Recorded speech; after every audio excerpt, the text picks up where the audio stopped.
I'm okay. I'm fine. Kincana. Kincana. Teng neng neng neng neng. Ku menahan rasa sakit.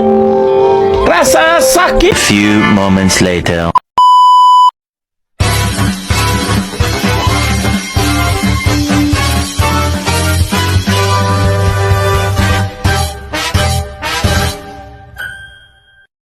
Assalamualaikum warahmatullahi wabarakatuh.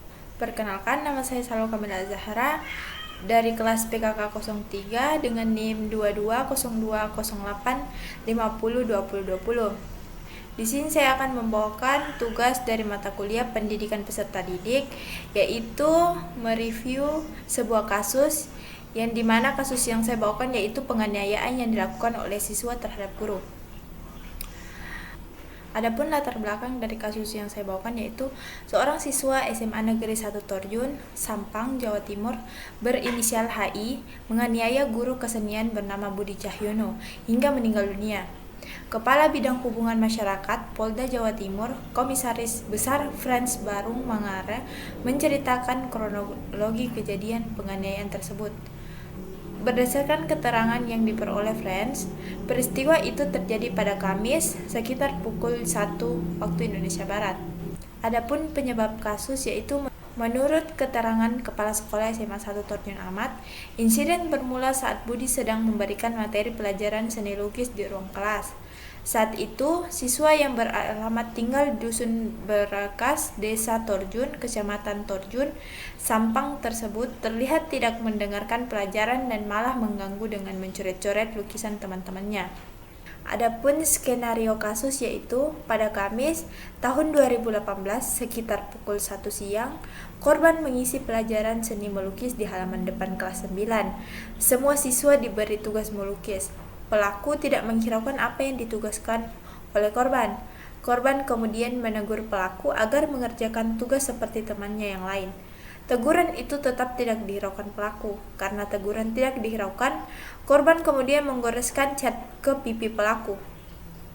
Pelaku tidak terima dan mengeluarkan kalimat tidak sopan kepada korban. Karena tidak sopan, korban memukul pelaku dengan kertas absen. Pukulan itu ditangkis pelaku dan pelaku langsung menghujamkan pukulan ke pelipis sebelah kanan korban. Akibatnya korban tersungkur ke lantai. Murid yang lain melerai pelaku dan korban. Korban bangun setelah terjatuh. Lengan kiri korban lecet akibat menahan tubuhnya saat terjatuh. Usai kejadian tersebut, seluruh siswa masuk ke kelas. Di dalam kelas, pelaku sempat meminta maaf kepada korban, disaksikan murid-murid yang lain. Setelah pelajaran usai, korban dan pelaku pulang ke rumahnya masing-masing. Korban masih sempat bercerita kepada kepala sekolah tentang kejadian pemukulan yang dilakukan muridnya.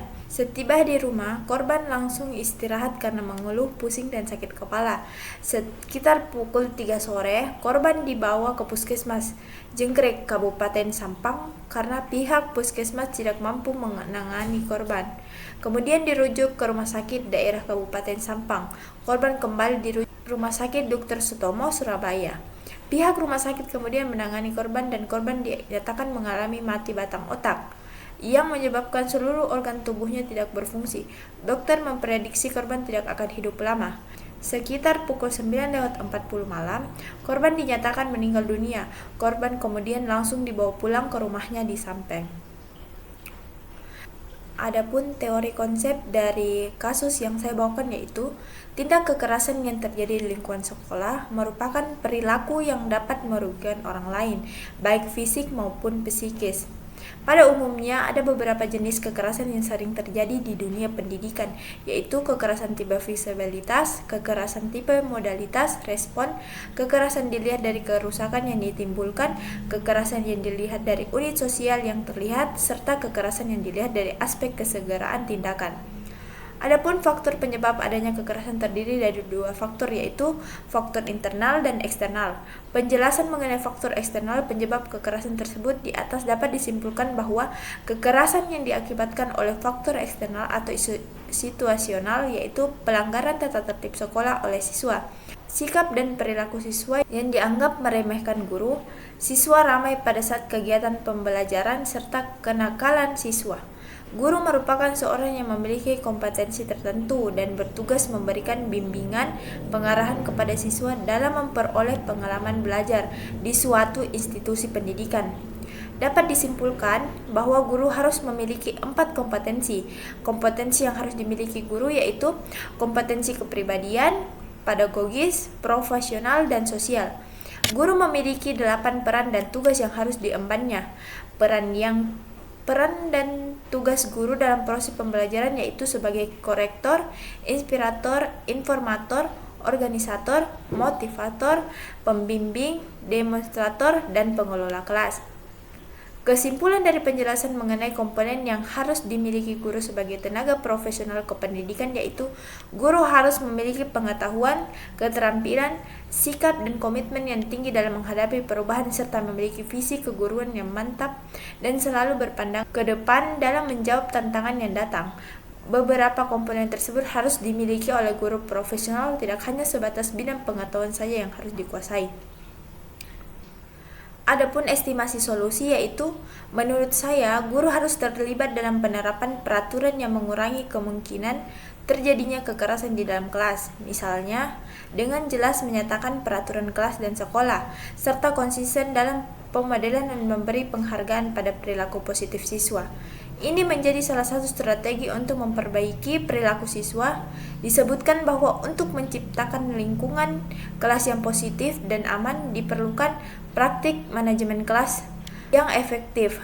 Praktik tersebut misalnya dengan menyebutkan dengan jelas peraturan kelas, konsisten terhadap peraturan tersebut, memberikan penghargaan kepada siswa dengan perilaku positif, tunjukkan kepedulian terhadap siswa, berikan kesempatan kepada siswa untuk mengambil pilihan berarti dan hindari pertentangan di depan siswa lainnya, serta hindari menyalahkan siswa. Saat tanda-tanda ancaman kekerasan dari siswa terlihat, ada beberapa hal yang bisa guru lakukan untuk menangani, misalnya dengan mengakui keberadaan siswa tersebut dengan bertanya perasaan dan menawarkan bantuan yang bisa diberikan guru. Gunakan suara yang tenang dan positif saat mengarahkan siswa bermasalah ini. Guru juga bisa sesekali menggunakan humor, bukan bersifat sarkastik, dalam meredakan konflik, serta dapat pula berkonsultasi dengan guru, bimbingan, dan konseling. Sebelum mengajar di ruang kelas, seorang pendidik dibekali 4 kompetensi yang dipelajari selama masa pendidikan. Kompetensi itu adalah kompetensi pedagogi, kompetensi kepribadian, kompetensi sosial, dan kompetensi profesional. Dengan menguasai seluruh kompetensi itu, seorang guru diharapkan mampu menjalankan profesional sebagai pendidik. Adapun kesimpulan saya dari kasus yang saya bawakan ini, dikabarkan bahwa Polres Sampang terus mendalami kasus ini dan pelaku sudah ditahan.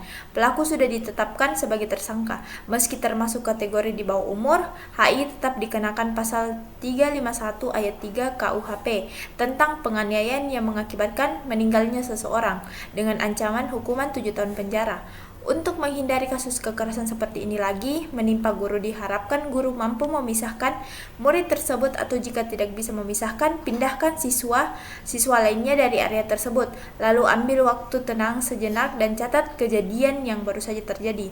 Saat peristiwa kekerasan benar-benar menimpa guru, segeralah untuk membicarakan hal tersebut dengan kepala sekolah dan orang tua siswa yang bersangkutan.